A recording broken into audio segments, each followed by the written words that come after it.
pour la victoire de la croix.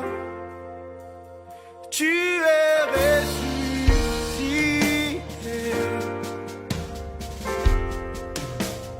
à jamais couronné. Marchons de progrès en progrès. C'est le thème de notre lecture qui précède à cette scène.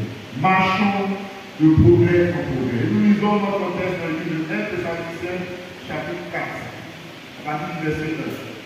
Il est dit: au reste, frères, puisque vous avez appris de nous comment vous devez vous conduire et plaire à Dieu, et que c'est là ce que vous faites, nous vous prions et nous vous conjurons, au nom du Seigneur Jésus, de marcher à cet égard, de progrès en progrès. De marcher à cet égard, de progrès en progrès. Vous savez en effet quel précepte nous vous avons donné de la part du Seigneur Jésus. C'est que Dieu veut, c'est votre sanctification.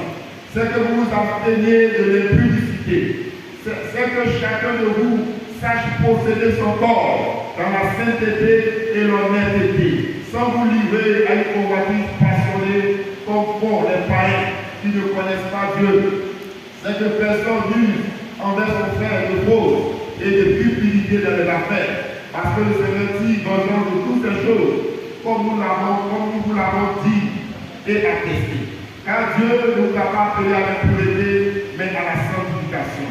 Celui donc qui rejette ces préceptes ne rejette pas l'homme, mais Dieu vous a aussi donné son Saint-Esprit. Pour ce qui est de l'amour fraternel, vous n'avez pas besoin qu'on vous en écrive, car vous avez vous-même appris de Dieu à vous aimer les uns les autres. Amen. Marchons de progrès en progrès. Il dit: vous avez appris comment vous devez vous conduire pour plaire à Dieu. Comment vous devez vous conduire pour plaire à Dieu. Et c'est là ce que vous faites. Et dit: nous vous prions et nous vous conjurons au nom du Seigneur de marcher à cet égard, de cette manière qu'on vous a montré, de marcher de cette manière, selon les préceptes qui nous ont été donnés, de marcher de cette manière, de vous conduire de cette manière, de façon à plaire à Dieu, de marcher à cet égard, de progrès en progrès. Frère, est-ce que tu fais des progrès dans ta marche avec Dieu?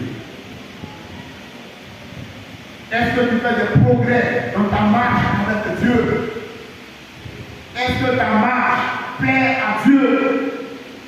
Est-ce que ta conduite plaît à Dieu? Tu dois te conduire de manière à plaire à Dieu.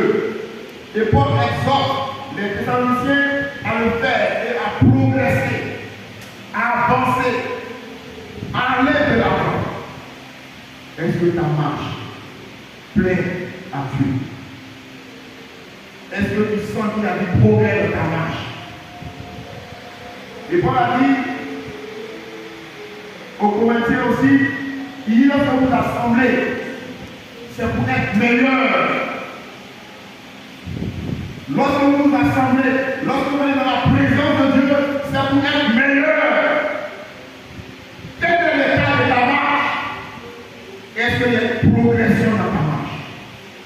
Ou bien tu es encore dans des disputes inutiles, tu es encore dans des rancœurs inutiles, tu es encore dans des paroles inutiles, tu n'es pas concentré sur l'essentiel. Quel est l'état de ta marche?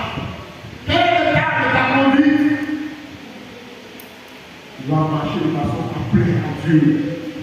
Dégager ton cœur de toute rancune, de toute colère, de toute animosité, de toute futilité. Être concentré sur comment plaire